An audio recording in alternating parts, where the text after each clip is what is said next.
So, Jai Hind to all of you. I welcome you all on Abhipedia Defense platform powered by Abhimanyu IAS. और आज once again we are back with another session of a topper जिनकी एक जबरदस्त journey from the failure to the success. और इनसे सीखेंगे हम लोग. इनका नाम है शिवम गोयल और he got a very good rank in the CAPF Assistant Commandant 2020 final results. So, welcome Shivam. How are you? Thank you, sir. I'm fine. How are you? I am good, I am good.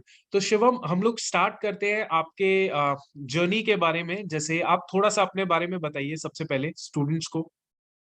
Yes, sir. Sir, I am graduate in BTech in Information Technology from Triple IT Allahabad. So I graduated in 2017. I have also worked with private sector for 2 years from 2017 to 19, and I have started my civil services preparation and defense preparation alongside in 2018 only. And in 2019, I started giving the SSBs and the CDS exam, and civil service exam also have given, and this CAPF exam, this was my first attempt in the CAPF exam, and इसमें हो गया अब आपको सामने 54 rank. Okay. Okay. Shivam, who has motivated you to join the civil services or the government job, Group A gazetted job? You could have opted for other examination also, but why civil services and why CAPF Assistant Commandant? Yes, sir. Sir मेरी mummy का हमेशा मतलब mother का हमेशा role रहा कि इसमें कि आपको मतलब एक ऑफिसर बनने में, हम वो दोनों गवर्नमेंट सर्वेंट्स हैं मेरे मम्मी और पापा, तो उन लोगों का एक रोल रहा कि उनको देखते हुए कि भी वो लोग अभी ग्रुप ए में नहीं है, तो एक हमने कि उनके बच्चे ग्रुप ए में जाएं, तो एक ये रहता ही हमेशा. और हम आसपास हम देखते हैं कि एक सिविल सर्वेंट्स की क्या एक रिस्पेक्ट है सोसाइटी में और क्या चेंज वो ला सकते हैं सोसाइटी में अपने मतलब काम के जरिए. तो एक हमेशा मोटिवेशन वो रहा कि सिविल सर्विसेज ज्वाइन करनी है और डिफेंस में आप डिफेंस सर्विसेज में भी आप कंट्रीब्यूट कर सकते हैं, तो वो हमेशा एक एम रहा था. ओके. शिवम, जैसे अब स्टेज 1 से बात करते हैं सीएपीएफ की. स्टेज 1 होता है paper 1 and paper 2, right? So paper 1 के लिए क्या पहले बात करते हैं हिस्ट्री, ज्योग्राफी, पॉलिटी सब्जेक्ट्स की, कि कौन कौन सी बुक्स आपने रेफर की. सबसे पहले हिस्ट्री की बात करते हैं.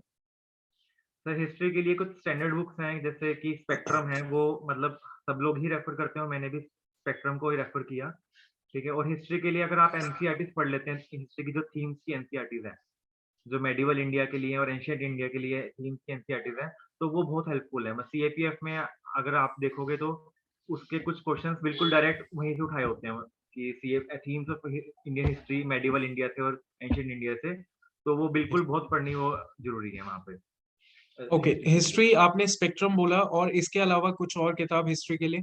एनसीईआरटी की जो थीम्स हैं, एनसीईआरटी और स्पेक्ट्रम से we will be able to ठीक टैकल है. हिस्ट्री. और मुझे ये बताइए कितनी बार आपने थीम्स पढ़ाई की, मतलब थीम से आपने कितनी बार रिवीजन किया, ऐसा कुछ? सर थीम्स मैंने 3 बार रिवीजन की हुई है थीम्स की, ओके. चाहे वो मेडिवल इंडिया की हो और वो मॉडर्न इंडिया की भी, और उसको 3-4 मैंने रिवाइज किया हुआ है. एंशियंट इंडिया के लिए भी मैंने थीम्स रेफर करी थी, तो उसको भी मैंने 3 बार रिवाइज किया हुआ है. ठीक ओके. है. और उसका स्पेक्ट्रम के लिए भी रिवीजन मतलब मल्टीपल टाइम्स रिवीजन भी required for spectrum also, because history में डेट्स होती हैं तो वो ऐसे इतनी जल्दी याद नहीं होती हैं, तो revision is important for history. Okay. साथ ही साथ आपने कुछ नोट मेकिंग भी किया था थीम्स का. जैसे थीम्स थोड़ी सी ये होता है कि फटाफट रिवीजन के लिए नोट्स बना लेते हैं, स्टूडेंट्स प्रेफर करते हैं. What was your strategy towards this? Yes, sir. I prepared notes from the themes, not from the spectrum, but from the themes I prepared notes of the medieval India. Like we have a chapter of the Mughal Empire. Okay. So what were the books written by whom? Mughal Empire. What was the main means the system of agriculture in the Mughal Empire, or the monuments who built which monuments in the Mughal Empire. So like these crisp information, I used to make notes of these crisp information and okay. revise them along with the textbook. Okay. When I used to revise, then I also open the textbook with my notes and then simultaneously refer both these things. Right. और दूसरी चीज ये है कि जैसे आपने notes बनाए, तो कई बार स्टूडेंट्स होते हैं जो बोलते हैं कि हमें आपके नोट्स चाहिए. ऐसा होता है, आप जनरली देखते हैं. तो what is your suggestion? Will you be giving your notes to those aspirants, और will you suggest them to make your own notes? What is your take on that? Sir notes के regarding suggestion मेरा यही है कि आप खुद के notes बनाइए तो ज़्यादा बेहतर है, क्योंकि वो खुद की हैंडराइटिंग में आपने अगर लिखा होता है तो उसको एक मेमोरी में भी वो रहती है वो चीज़ वो, और आपको उसमें याद भी रहता है कि आपको अगर एडिशन भी कहीं करनी है, तो वो आप अपने स्पेस अकॉर्डिंगली आप उसमें डिवोट कर सकते हैं कि हाँ एडिशन भी करनी है। और सबसे बड़ी बात है सर, लिखने के लिए आपको पेपर 2 में लिखना भी होता है, तो इफ यू राइट योरसेल्फ तो आपकी राइटिंग प्रैक्टिस भी होगी और उसमें मेमोरी में भी आपके रहेगा। तो आई वुड एडवाइस कि नोट्स खुद ही बनाएं। Okay, right. Now come to the next subject, geography. Geography के लिए क्या बुक लिस्ट आपकी थी? यस, सर ज्योग्राफी के लिए एनसीईआरटीज़ इम्पोर्टेंट हैं प्लस 1 प्लस 2 की, जो इंडियन ज्योग्राफी की हैं एनसीईआरटीज़। जो प्लस 1 की कुछ फिजिकल ज्योग्राफी की है वो सीएपीएफ के लिए आप स्किप कर सकते हैं थोड़ा-सा, क्योंकि उसमें Okay, थोड़ा-सा ज़्यादा टेक्निकल है।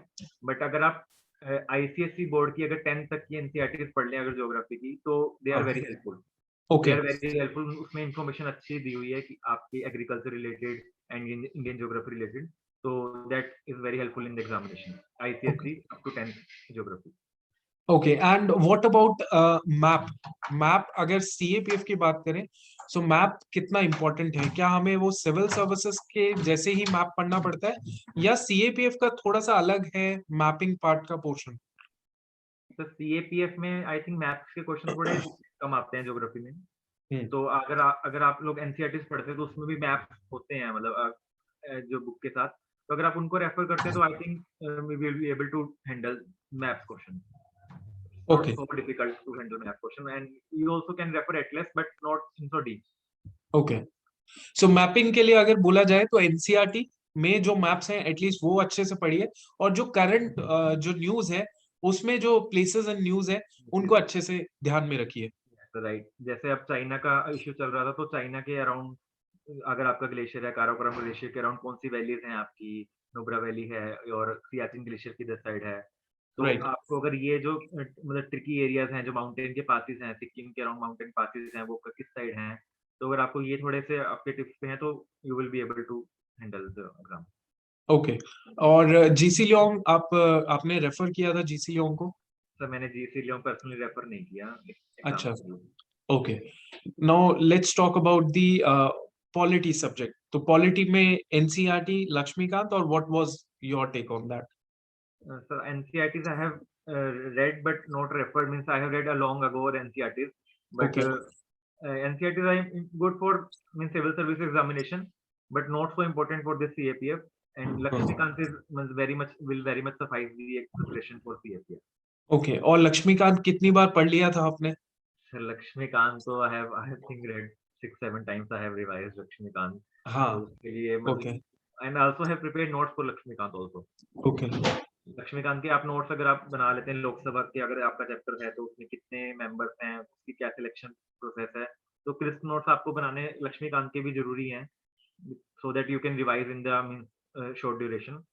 तो अगर ओके, आप अंडरलाइन भी करते जाइए और आपको नोट्स भी बनाए जाएंगे तो इसकी रिवीजन हेल्पफुल उसमें रहती है। तभी मैं उसको 6-7 टाइम्स रिवाइज कर पाया लक्ष्मीकांत को। Okay. And what about the general science part? General science को कैसे आपने अप्रोच किया?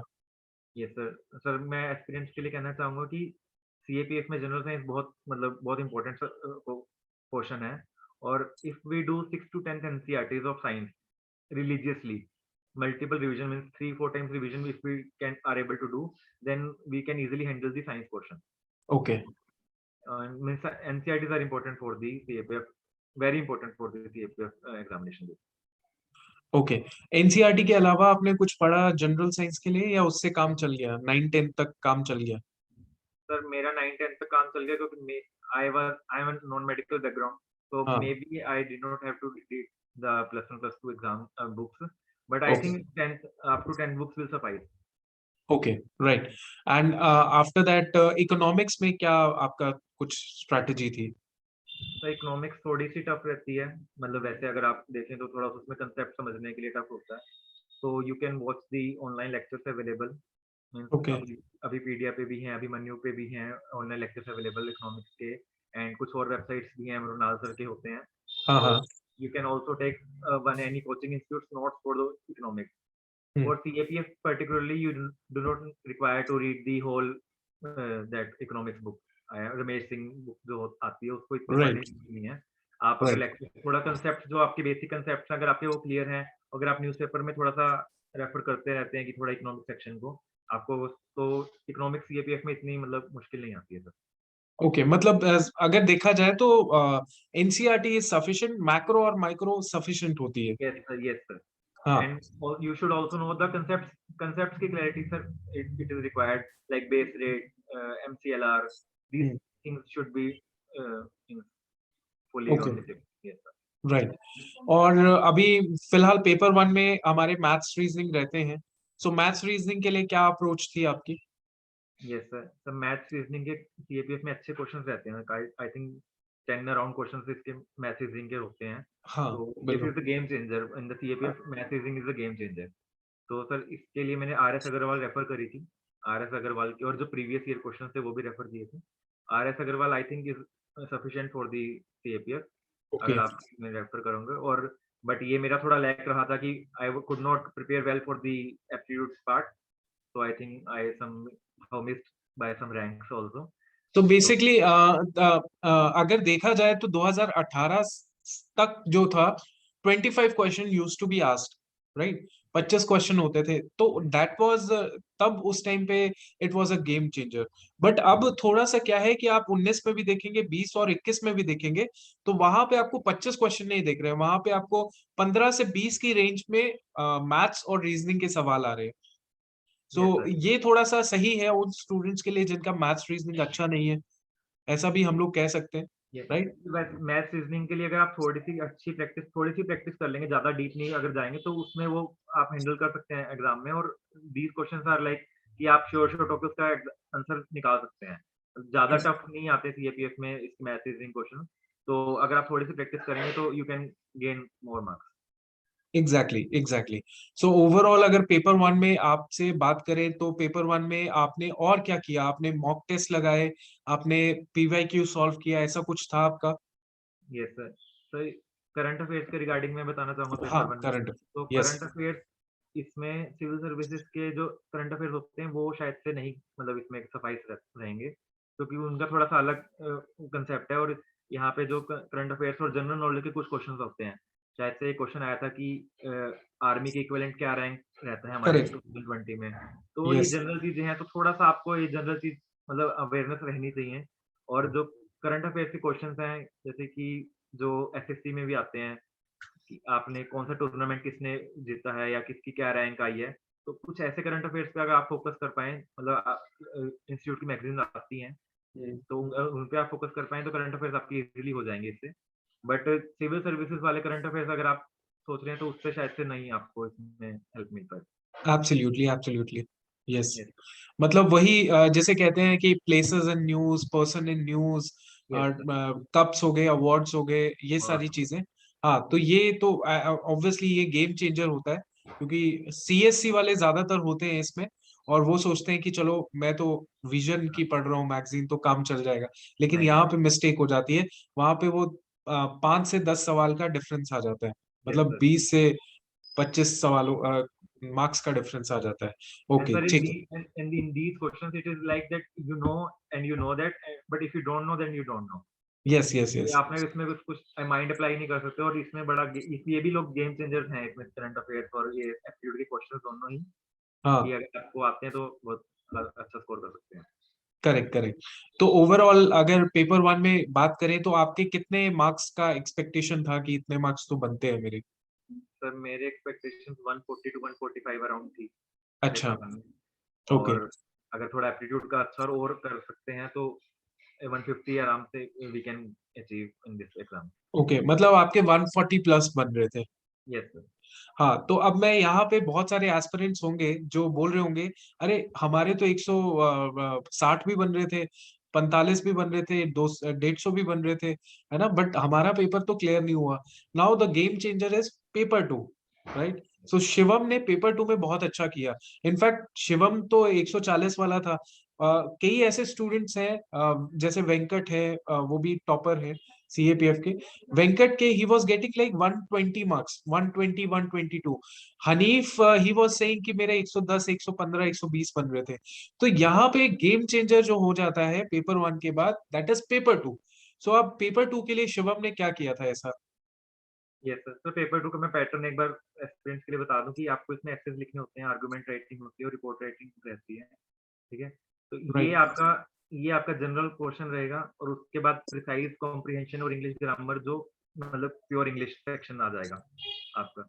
तो सर एसेस से अगर शुरुआत करें तो 4 एसेस लिखने होते हैं हमें हम लोगों को 20 मार्क्स के और वो वेरिड सब्जेक्ट्स में होते हैं, आपके पास 6 चॉइसेस होती हैं।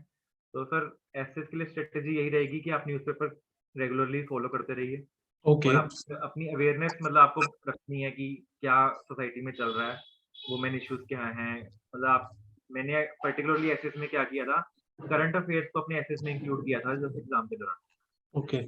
तो जो मैं एसेस लिख रहा था और आपको मतलब मैंने प्रैक्टिस भी बहुत करी थी एसेस की, मतलब प्रीवियस ईयर मतलब 5 साल के एग्ज़ाम मैंने 3 घंटे बैठ के लिखे थे in the exam hall. 3 hours के आपके 5 मतलब कि 15 घंटे मैंने 5 अपने मॉक टेस्ट दिए थे प्रीवियस ईयर एग्ज़ाम के, ठीक ओके। है? और उसमें भी आप करंट अफेयर्स इंक्लूड कीजिए अपने एसेस में और उसका एक अच्छा कंक्लूजन दीजिए, अच्छी उसकी मतलब स्टार्टिंग और कंक्लूजन बहुत इंपॉर्टेंट है उसमें कैसे दे रहे हैं। तो अगर आप प्रैक्टिस करके जाते हैं तो आपका पेपर मतलब कंप्लीट हो जाएगा उसमें। थोड़ा-सा बहुत कैंडिडेट्स को रहता है कि 200 मार्क्स का कंप्लीट नहीं हो पाता है ये 3 घंटे में। बट आई थिंक अगर आप प्रैक्टिस कर जाते हैं सफिशिएंट मॉक टेस्ट तो you can do this. Okay. SS के लिए सर यही था कि मतलब प्रैक्टिस अगर आपको रहती है और if you follow the newspaper regularly तो you can write essays well क्योंकि सर इसमें सिर्फ 20 नंबर का ऐसे लिखना होता है, मतलब कुछ ज़्यादा इतना बड़ा लिखना होता है, तो ऐसे तो 20 नंबर का ही लिखना होता है, तो यू कैन मैनेज दैट। और सर आर्गुमेंट राइटिंग में there is one question, confusion, कि जैसे आपने न्यूज़पेपर की बात की तो वो न्यूज़पेपर को आप पढ़ते जा रहे हो, उसको सम अप कैसे करोगे, उसको रिवाइज कैसे करोगे? क्योंकि I I don't know, but revision obviously important होती है। तो कैसे आपने न्यूज़पेपर को सम अप करके एक आंसर लिखना होता था आपका, किस तरीके से होता था? सर न्यूज़पेपर की मैं रीडिंग ऐसे करता था कि जैसे कोई सेक्शन है अगर कोई नेशनल इश्यूज का सेक्शन है या पॉलिटिकल इश्यूज का सेक्शन मैंने ए फोर शीट्स पे अलग-अलग ए फोर शीट्स बनाई हुई हैं, ठीक है? तो अगर एक इकोनॉमी का कोई इश्यू आता है और मुझे लगता है कि मैं इसको अपने एग्ज़ाम में यूज़ कर सकता हूँ या कुछ मेरे को रिमेंबर करना है, तो वो इकोनॉमी के मैंने पेज पे लिख लिया। इंटरनेशनल इश्यूज़ मैंने इंटरनेशनल वाले उस पे ए फोर पे लिख लिए। तो ऐसे ही सर डिफरेंट डिफरेंट इश्यूज़ के मेरे पास ए फोर शीट्स मतलब मैंने बना ली जो न्यूज़पेपर में आता है या कोई आर्टिकल आया है तो उसमें कुछ कोट अच्छी लगी है तो आप वो नोट डाउन कर लीजिए अपनी कोट सेक्शन में, ओके। ठीक है? तो ऐसे ही इसी और फिर इसको बाद में रिवीजन करना पड़ेगा। इनकी आप ओके। रिवीजन कीजिए। Yes sir. Okay, right. तो कितने आपने ए फोर शीट्स बना ली थी, मतलब अगर देखा जाए एग्जाम से पहले कितना आपके पास कंटेंट था? Sir content I am saying that I was studying for around 1 and half year before हाँ। This exam. तो कंटेंट तो मेरे पास था एग्जाम का और आई ओके। थिंक मैं कुछ रिवाइज़ भी नहीं कर पाया, कंटेंट थोड़ा ज़्यादा ही हो जाता है अगर हम बनाते हैं तो। तो बट अगर आप क्रिस्प एंड शॉर्ट नोट्स बनाओ न्यूज़पेपर के जो आपको ऐसे में हेल्पफुल करेंगे और जो आपको पेपर 1 में भी हेल्प करेंगे, तो उसको फिर रिवाइज़ करने में सर हेल्पफुल रहता है। Okay, very good. ठीक है, तो ऐसे हो गया। अब आर्ग्यूमेंट की तरफ चलते हैं, तो आर्ग्यूमेंट में क्या स्ट्रेटेजी थी आपकी? तो आर्गुमेंट में ये था कि आपको अपना माइंड एक डायरेक्शन में नहीं लेके जाना है क्योंकि हमारे पास एक वो होता है कि एक डूज़ एंड डोंट्स उसमें दोनों लिखने होते हैं कि उसमें हाँ। येस और नो दोनों लिखने होते हैं। तो आपको एक ओपन माइंड से आपको प्रैक्टिस करनी है आर्गुमेंट राइटिंग की कि आपको कोई बायस नहीं रखना आर्गुमेंट राइटिंग में, कोई प्रेजुडिस नहीं रखना जब आप लिख रहे हो। तो जब आप डूज़ लिख रहे हो तो बिल्कुल डूज़ की तरफ आप सोचो कि सब अच्छे से पॉजिटिव ही है। मान लो फार्म लॉज़ के ऊपर अगर आपके पास आर्गुमेंट आता है तो even if you are supportive और रिजेक्टिंग फार्म लॉज बट आपको एग्जाम में आपको बिल्कुल दोनों अलग-अलग पर्सपेक्टिव सोच के मतलब आपके आर्गुमेंट में आपको कोई बायस नहीं दिखना चाहिए कि नहीं ये तो सिर्फ इसके फेवर में ही बोल रहा है, फेवर अन इसके अपोजिशन में नहीं बोल पा रहा है। तो वो आपको बैलेंस दिखना चाहिए आर्गुमेंट राइटिंग में एग्जाम में। हम्म। तो इसके लिए आप प्रैक्टिस कर सकते हैं बाहर मतलब पेपर से एग्जाम से पहले तो वो हेल्पफुल रहेगा सर। और किसी से आप इवैल्यूएट भी करा लीजिए जिसका थोड़ा ओपिनियन आपसे डिफरेंट हो या आपके सीनियर्स हैं जिनको ऐसा ना लगे कि आपका एक ही डायरेक्शन में वो आर्गुमेंट जा रहा है। Okay, right. ओके, और next is report. Yes sir. Sir एक चीज मैं बताना चाहूंगा कि रिपोर्ट और ऐसे में फर्क है। मैं हाँ। रिपोर्ट और ऐसे दोनों अलग-अलग चीज हैं बट टॉपिक्स दोनों के ऑलमोस्ट सेम रहते हैं, ठीक है? बट रिपोर्ट का फॉर्मेट थोड़ा सा डिफरेंट है कि आप you are reporting something, you are reporting something, so you have to write in, I think, past tense. Not remembering exactly. तो आपको past tense में write करना होता है, जो आप न्यूज़पेपर्स में आप एक्चुअली रिपोर्टिंग देखते हो। तो रिपोर्ट लिखने का मकसद सीएपीएफ का ये होता है कि आपको अपने सीनियर्स को रिपोर्ट लिख के देनी है, ग्राउंड सिचुएशन को आपको प्रेजेंट करना है वहाँ पे कि फोर्सेस में क्या हुआ। तो उसी माइंडसेट से आप प्रैक्टिस भी कीजिए रिपोर्ट को कि मेरे को अपने सीनियर्स को या किसी को भी इंफॉर्मेशन देनी है, तो वो कैसे ढंग से कॉम्प्रिहेंड कर पाएँ उस चीज़ को और एक्चुअल ग्राउंड सिचुएशन क्या हुई थी, वो हम उसको एक्सप्लेन कर पाएँ। उसको सिर्फ एस्से की तरह ना लिखें कि एक एस्से में आपने अपने व्यूज़ प्रेजेंट कर दिए। एक मतलब कि अगर आपके पास ये फार्म लॉ का ही अगर रिपोर्ट आती है, तो कि आपने हाँ, कि कल सुप्रीम कोर्ट की ये जजमेंट आई थी, तो उसके ऊपर सरकार ने ये एक्शन लिया है, तो ऐसा-ऐसा करके आप मतलब एक जनरल व्यूअर्स को आप बता सकते हैं। ओके सिर्फ एक आर्टिकल की तरह उसको मतलब ये डिफरेंशिएट करना बहुत ज़रूरी है एसईओ रिपोर्ट में। यस। Okay okay. उसके बाद जो प्रेसी है, ग्रामर है, ग्रामर को कैसे आपने टैकल किया था? तो ग्रामर के लिए आप कोई भी हम लोग स्टैंडर्ड एक ग्रामर रैन एंड मार्टिन को रेफर कर सकते हैं। मेरे हाँ पास हाँ। पर्सनली मेरे पेरेंट्स की एक बहुत पुरानी बुक पड़ी थी इंग्लिश की, तो मैंने उसको रेफर किया था। बट कोई भी स्टैंडर्ड बुक अगर आप रैन एंड मार्टिन की करेंगे रेफर, तो दैट विल सफाइस, उसमें इतना कुछ इश्यू नहीं है। बट यहाँ पे प्रीवियस ईयर क्वेश्चंस बहुत इंपॉर्टेंट रहेंगे। ओके इंग्लिश ग्रामर में आपके कुछ प्रीवियस ईयर क्वेश्चंस हैं, मतलब 3 आप 5-6 साल के प्रीवियस ईयर पेपर्स ले लीजिए, तो आपको आइडिया लग जाएगा कि कैसे-कैसे क्वेश्चंस पूछे जा रहे हैं। और अगर आप एफकेट के भी कुछ जो पेपर्स होते हैं, तो एफकेट के में भी इंग्लिश का क्वेश्चन आता है। हाँ तो जी। You can also solve those questions, तो आपको थोड़ा अच्छा मतलब मिल जाएगा कंटेंट। सीडीएस के कुछ प्रीवियस ईयर क्वेश्चंस हैं, सीडीएस के क्वेश्चंस बहुत हेल्पफुल हैं इसमें सीएपीएफ में, for paper 1 also and for English also. तो सीडीएस के अगर आप क्वेश्चंस प्रीवियस लगा के चले जाते हैं, तो आपको बड़ा हेल्प मिलेगी इंग्लिश में भी और पेपर 1 में। ओके। सो ओवरऑल इम्प्रेशन क्या था आपका? पेपर 2 आपने पूरा सॉल्व किया, तो आपने पूरा अटेम्प्ट कर लिया या कुछ रह गया, या ओवरऑल आपको क्या लग रहा था? सैटिस्फैक्टरी लग रहा था या गुड लग रहा था कि हाँ अच्छा किया? Sir in paper 2 I was satisfied. I okay completed the whole exam, but वो उस आर्गुमेंट राइटिंग में I could not write the perfect arguments in one of the questions, okay but I was able to complete the whole exam. Okay right. 200 marks का मतलब वो मेरा ये focus था कि I have to complete the exam.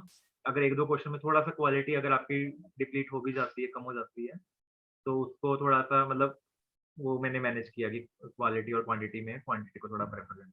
हाँ, prefer quantity को करना चाहिए, लेकिन आजकल का कंपटीशन ऐसा हो गया है कि you should not only focused on quantity, है ना? कि पेपर ही कंप्लीट करने का भी ऑब्जेक्टिव नहीं होना चाहिए। वो आपकी इंटेंशन नहीं थी कि हाँ यार, एक दो में थोड़ी गड़बड़ होगी क्वालिटी में। You were wholly solely having that objective कि मैं क्वालिटी के साथ क्वांटिटी को मेक श्योर कर लूं, है यस ना? Sir.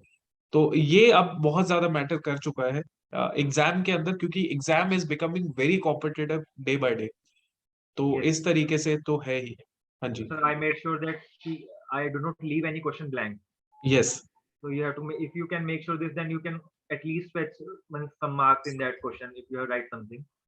So don't leave a question blank in the paper too. I would advise this thing. Okay right. तो इसके बाद आपका जो फिजिकल मेडिकल हुआ, उसपे कोई ऐसी दिक्कत वगैरह, चैलेंजेस कुछ रहे आपके? तो फिजिकल मेडिकल में 4 कंपोनेंट्स रहते हैं आपकी 100 मीटर, 800 मीटर, लॉन्ग जंप और शॉर्ट पुट। तो आई वुड से कि 100 मीटर और 800 मीटर और शॉर्ट पुट में तो कोई चैलेंजेस ऐसा सच नहीं रहे थे। You can easily complete them. I was able to complete 800 metre इन 2 मिनट्स 50 सेकंड्स ओके। अगेंस्ट 345। तो हाँ हाँ। 100 and 800 you can do because आपके साथ पूरा ग्रुप दौड़ रहा होता है, रनिंग कर रहा होता है, तो दे मोटिवेट यू, तो वो हो जाएगा। बट लॉन्ग जंप के लिए आप अगर प्रैक्टिस कर लें तो वो अच्छा रहेगा। मतलब लॉन्ग जंप के लिए you need practice. Okay So I right. practiced a lot in my. I am from Ambala, so I practice in my ground here in Ambala. So it requires practice a long jump. Okay. So physical medical होने के बाद आपका आ जाता है interview. So interview के बारे में कुछ ओवरऑल बताइए, क्या आपका एक्सपीरियंस था, क्या स्टूडेंट्स को टेक केयर रखना चाहिए?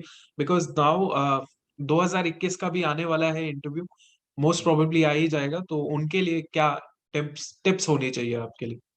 Yes. So it was my first UPSC interview. So I was a bit nervous, but I would like to say candidates कि board इतना बहुत cordial होता है आपका तो you do not need to be nervous. आप वहाँ पे बिल्कुल काम रहिए, अपना जो भी आपको आपकी नॉलेज है वो कॉन्फिडेंटली आप उसको बोल सकते हैं।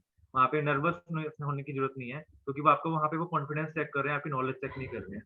तो अगर आप कॉन्फिडेंस से आंसर दे पाते हैं, और if you also do not know the answer, sir आप कह सकते हैं कि I am do not know the answer, I will check this later. तो आपका कॉन्फिडेंस वहाँ पे इंटरव्यू में सबसे ज़्यादा मैटर करता है, और आपका जो व्यू पॉइंट है, आपको उसको कितने एम्फसाइज़ली आप कर पा रहे हैं पेश। तो ओके। इंटरव्यू के लिए आप मतलब पर्सनली मेरा से उन्होंने सेल्फ के बारे में नहीं पूछा था कि मेरे पर्सनल बैकग्राउंड या प्रेफरेंसेस के बारे में मेरे से नहीं पूछा था। तो उन्होंने मेरे से जनरल इश्यूज़ के बारे में ही पूछा कि मेरा कंप्यूटर साइंस का बैकग्राउंड है, तो सोशल मीडिया के अराउंड, फेक न्यूज़ के अराउंड। तो आप अपने बैकग्राउंड के रिगार्डिंग थोड़ा-सा परफेक्ट रहिए कि क्या आप कहाँ से आपने ग्रेजुएशन की हुई है, तो वो हेल्पफुल रहेगा आपको इंटरव्यू में। आपका बोर्ड कौन सा था शिवम? सर मेरा व्यास सर का बोर्ड था। अच्छा, व्यास सर का बोर्ड था। Yes sir. तो आपको कितना एक्सपेक्टेशन लग रहा है कि इंटरव्यू में तो इतना स्कोर मेरा बन गया होगा? चलो, ये सर बहुत इंटरव्यू में मुश्किल है। इलॉजिकल क्वेश्चन है। हाँ। इंटरव्यू में थोड़ा-सा मुश्किल है, मतलब मुझे ऐसा लग रहा है कि मेरा इंटरव्यू अच्छा नहीं गया था। हाँ। हाँ। मेरा पेपर 2 अच्छा गया था, पर इंटरव्यू आई थिंक मेरा इतना अच्छा नहीं गया था, बट वो प्रिडिक्ट थोड़ा नहीं कर सकते, क्योंकि ये फर्स्ट इंटरव्यू था, तो okay. Prediction is very difficult here. So Shivam, क्या चेंजेस आए जब आपने अपना नाम देखा मेरिट लिस्ट में? उससे पहले की लाइफ और उसके बाद की लाइफ में डिफरेंसेस देखे आपने? तो वो क्या डिफरेंसेस है? क्योंकि मैं इस चीज के ऊपर एम्फसाइज या सवाल पूछने का मेरा लॉजिक यही है, क्योंकि बहुत सारे एस्पिरेंट हैं जो अभी देखो 2 साल 3 साल 4 साल से लगे हुए हैं, and they are very dedicated. तो वो दे डिमोटिवेट हो जाते हैं, है ना? और कई बार रिटन क्वालिफाई नहीं हो रहा, कभी मेरिट लिस्ट से आउट हो गए, तो वो डिमोटिवेट हो गए हैं, और अभी अनसर्टेनिटी दोबारा से कुछ वायरस का वेरिएंट आ चुका है। तो ये चीज जो है, आपकी लाइफ में भी ये चीज हुई होगी। तो अब ये जो लाइफ है, जो अभी जो नया जो सिस्टम चल रहा है आपकी लाइफ में, इसको थोड़ा बताइए ताकि स्टूडेंट्स को थोड़ी मोटिवेशन मिले कि वक्त बदलता है, और आपका यस, भी बदला है और आपका भी बदलेगा अगर if you keep on working on one direction. Yes sir. Sir I also used to watch the topper videos कि मेरा नाम भी कभी लिस्ट में होगा, और मेरे को भी बहुत रिजेक्शंस मिली हैं। I have also appeared in 2 SSBs, one of AFCAT and one of TGC entry. तो वहाँ पे सिलेक्शन नहीं हो पाया, कॉन्फ्रेंस आउट हुआ वहाँ पे। तो थोड़ा डिमोटिवेशन होता है कि क्या रह गया, कहाँ कमी रह गई। ठीक है, और सीडीएस का भी एक अटेम्प्ट दिया, तो उसमें भी क्लियर नहीं हो पाया था। एसएसबी पेपर एग्जाम क्लियर हो गया था, एसएसबी नहीं क्लियर हो पाया था। तो you get motivated at times, but then also the topper videos or the feeling to become an officer or to do something for society, तो जो आपके लिए वो, अगर आपको वो फीलिंग अगर आप रखते हैं मन में, तो यू गेट मोटिवेटेड अगेन। और आप मीन्स अगर आप लिस्ट में एक वो उसी पल को आप देखिए कि आपका लिस्ट में जब नाम आता है, तो आपकी फैमिली में कितनी खुशी फैल होती है, और आप कितने अंदर से खुश होते हैं कि आप एक गेजेटेड ऑफिसर बन गए हैं। तो एक उस खुशी के लिए वो मोटिवेट करती रहती है हमेशा, और वही एक्सपीरियंस के लिए रहता है कि हाँ, ऑफिसर बनना है हमें और कुछ करना है। ऑब्वियसली। और सबसे बड़ी चीज जो आपने स्टार्टिंग में ही कहा कि मेरे दोनों पेरेंट्स जो हैं they are in the government services, but they yes, are not at the gazetted level, yes if sir. I am not correct, yes sir. Wrong, है ना? तो वो एक बहुत जबरदस्त मोटिवेशन है कि आपके पेरेंट्स ही बोल रहे होंगे कि हमारा बेटा उस लेवल पे गया जहां पे अभी तक हम लोग नहीं पहुंचे। यस उनके सर। लिए वही सबसे बड़ी अचीवमेंट है, यस सर। राइट? तो फैमिली का इससे बड़ी, सपोर्ट जरूरी हाँ, होता है सर इसमें। फैमिली का support is very much required. They हाँ, in failure they support you that no matter you did not able to clear this exam, but next exam you will be able to clear. So family का support is very essential. Correct correct correct. और इसके अलावा कुछ और आप बताना चाहते हैं, स्टूडेंट्स के लिए बताना चाहते हैं? तो स्पेसिफिकली सीएपीएफ के लिए मैं कहूँगा कि प्रीवियस ईयर क्वेश्चंस अगर आप जितने अच्छे से लगा सकते हैं वो कीजिए। पेपर 1 के लिए भी और पेपर 2 के भी मॉक इन। पेपर 2 में कुछ लोगों को लगता है कि वहाँ जाके देख लेंगे, मतलब वहाँ हाँ। जाके लिख लेंगे। तो वो ऐसा वहाँ पे नहीं चलेगा, वहाँ पे फिर आपकी क्वालिटी बिल्कुल खराब हो जाएगी अगर आप वहीं जाके लिखेंगे कुछ सब कुछ। तो आपको कम से कम 5 से 10 टेस्ट आप लिख लीजिए एग्ज़ाम से पहले, पेपर 2 से पहले। तो उसमें आपको कॉन्फिडेंस भी आएगा स्पीड का और आपकी क्वालिटी का भी। और जो पेपर 1 के लिए सीडीएस के क्वेश्चंस आई वुड रिकमेंड कि सीडीएस के प्रीवियस ईयर क्वेश्चंस और सीएपीएफ के भी वो अच्छे से अगर आप कर लेते हैं, तो you will be at good position. Okay. और इसके अलावा कुछ और? anything else you want to say? For What is physical, your plan for आगे का क्या plan है? That फोर्स एलोकेशन का भी हम वेट कर रहे हैं कि व्हेन फोर्सेस गेट एलोकेटेड उसके बाद okay. ट्रेनिंग में जाएंगे सर, फिर देखते हैं कहाँ पे उसका होता है। और हाँ, बाकी अगर कुछ सिविल सर्विसेज की अगर तैयारी कर कंटिन्यू कर सकते हैं तो अभी I have to think about it. But ये अच्छा हुआ एक ऑफिसर, ये एक जॉब अच्छी मिल गई है तो I am looking forward for it. हाँ। सो एक सारे टॉपर्स में एक एक बहुत ही कॉमन ट्रेड देखा जाता है, दैट इज हम्बलनेस। ठीक है, they are honest, they are humble. और यही चीज जो होती है दैट इज इम्पोर्टेंट, कि आपको डाउन टू अर्थ रहना है। You have to just keep on doing extra things for your career and everything. And बस यही चीजें हैं जो सबसे ज्यादा अलग करती है आप में और बाकियों में। एरोगेंसी बहुत ज्यादा हो जाती है जब लोग सक्सेस हो जाते हैं, बट वो ज्यादा टाइम आपको टिका के नहीं रखती है। Yes sir. तो अगर आप आईएएस भी क्वालिफाई कर लेते हैं तो मतलब आपसे बहुत लोग ऊपर भी कुछ भी होते हैं तो एरोगेंसी कभी भी नहीं आनी चाहिए, चाहे आप राइट। एमएलए हैं चाहे आईएएस हैं कुछ भी हैं, तो वो तो कभी नहीं आना ही नहीं चाहिए। मतलब हमने डॉक्टर एपीजे अब्दुल कलाम का एग्जांपल देखा हुआ है, तो वो सबसे हाईएस्ट पोस्ट पे थे, तो वो कितने हम्बलनेस, तो हम लोग तो अभी कुछ भी नहीं है। Correct, correct, correct. चलिए, तो शिवम बहुत अच्छा लगा आपसे बात करके। आपने अपना इतना इम्पोर्टेंट टाइम जो है निकाल के, अब ये फॉर्मेलिटीज कर रहा हूँ मैं क्योंकि ठीक है, ये जो रॉ चीजें होती है ना, ये जो सही सीधी बातें होती हैं, ये बच्चों तक पहुंचना बहुत जरूरी है। क्योंकि yes, we are also platform जो फैसिलिटेट करता है स्टूडेंट्स को, जो हेल्प करता है, लेकिन आपकी तरफ से जो चीजें हैं, जो असली में जो आपने एग्जाम को क्वालिफाई किया है, वो बच्चों तक पहुंचे और बच्चे उनको फॉलो करें, तो that would be a great thing. ताकि यस उनके दिल में भी ऐसा ना लगे लगे कि यार हम लोग अपने हिसाब से ही चल रहे थे, वो टॉपर बना, उसने हमें चीजें बताई, तो हम उसको भी फॉलो कर रहे हैं, अपनी स्ट्रैटेजी भी लगा रहे हैं, अपने मेंटोर से भी बात कर रहे हैं, तो एक ओवरऑल चीजें आगे सही बैठती हैं, पॉजिटिव होती है चीजें। राइट। तो yes, we are just a medium, ताकि आपका और जो एस्पिरेंट्स है उनका इंटरेक्शन हो पाए और वो चीज सक्सेसफुल हो पाई है।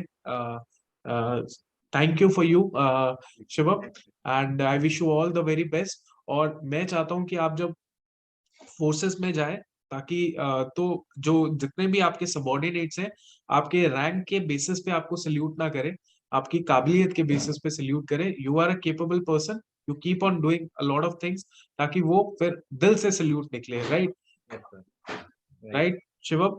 ठीक है sir, thank you sir, thank you very much for your wishes, thank you very much for your word. चलिए, ठीक है Shivam, thank you, thank you.